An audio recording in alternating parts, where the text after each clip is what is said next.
If you've ever felt stuck, overwhelmed, or disconnected, this video is for you. We're going to talk about something deeply personal and important: trauma and the hidden ways it shapes our experiences. So, let's get started. Trauma, the unfinished business. There is so much discussion on trauma today, yet our understanding of it is in bits and pieces. I like to call it the unfinished business. It's like something remained unfinished at a certain point in time, and then your body kind of moved forward, yet something was left behind. Your mind constantly goes back to that point in time, in the hope of retrieving what feels like lost. Many a times you yourself do not know what was lost, but you know for sure that the body that returned has not been the same. So henceforth, you move ahead in life carrying that unfinished business. You take it up with the world on every chance you get, trying to settle the score, but alas, the score remains unsettled, because there is this gaping hole, the incomplete loop, the lingering need for closure haunting you. You just keep burning, often burning others along the way. There is a lot of literature around it now. What fascinates me the most is how often the victim becomes the perpetrator. I have seen it freakishly unfold too many a times in life, where someone has literally recreated or brought upon themselves or others the same situation that had left them wounded in the first place. For instance, a son who had hated his father for beating his mother all his life ends up doing the same to his wife. A woman who lost her entire family in the most unfortunate way, many years later brought the same misfortune upon others, resulting in a carnage. In many cases, the sequence of events are beyond imagination and hard to explain. Were any of their actions intentional? Well, it is subject to debate, motivated by unconscious mind, learned behavior, victim of circumstances. We can go on debating, but winning is not what I am looking for here. Our nervous system is a universe on its own, and one of the greatest storyteller.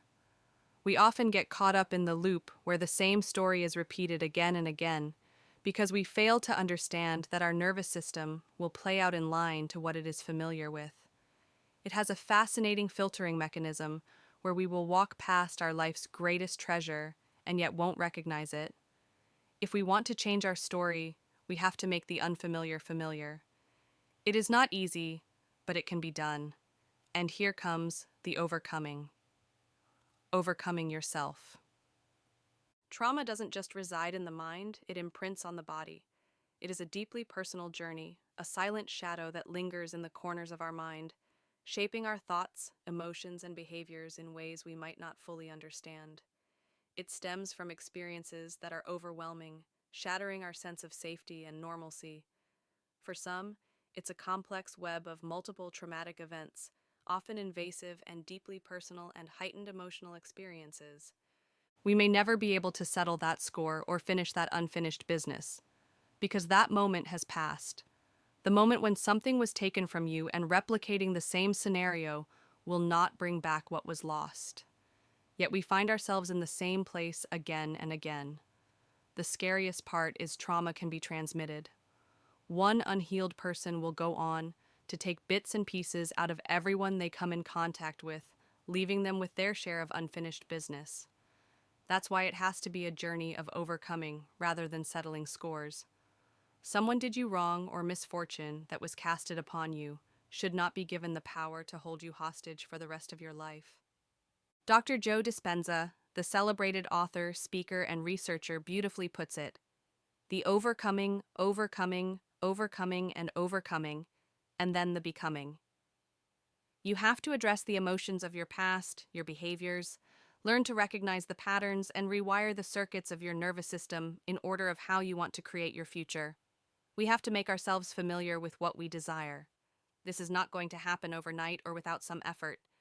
We have to work on it, and this may take some time. But the process of overcoming will lead you to your destination of becoming. The rule is to leave no stones unturned.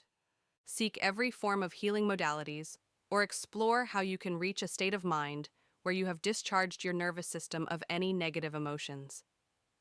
Aim for a state of mind that is neutral. Be it meditation, talking therapy, hypnotherapy, transformational coaching, Reiki healing, exercise, or even going on a shamanic journey with fire ceremony. I believe you should not hesitate to choose yourself. Since there is no one-size-fits-all rule here, you might have to go on a journey. Allow yourself to emerge from the cocoon as becoming a butterfly is a process. Walk in the direction of what you desire. As Dr. Joe Dispenza famously says, choose your future before it happens. In my mentor's words, the past that held so much power will eventually become the lunch last Tuesday. Just remember, healing from trauma is not a straight path, but every step matters. I hope this video gave you something to think about or feel through. Take your time with it, and take care of yourself along the way. If you'd like to dive deeper, check out my blog and videos for more insights on emotional healing and self-care. If you found this helpful, don't forget to like and subscribe for more.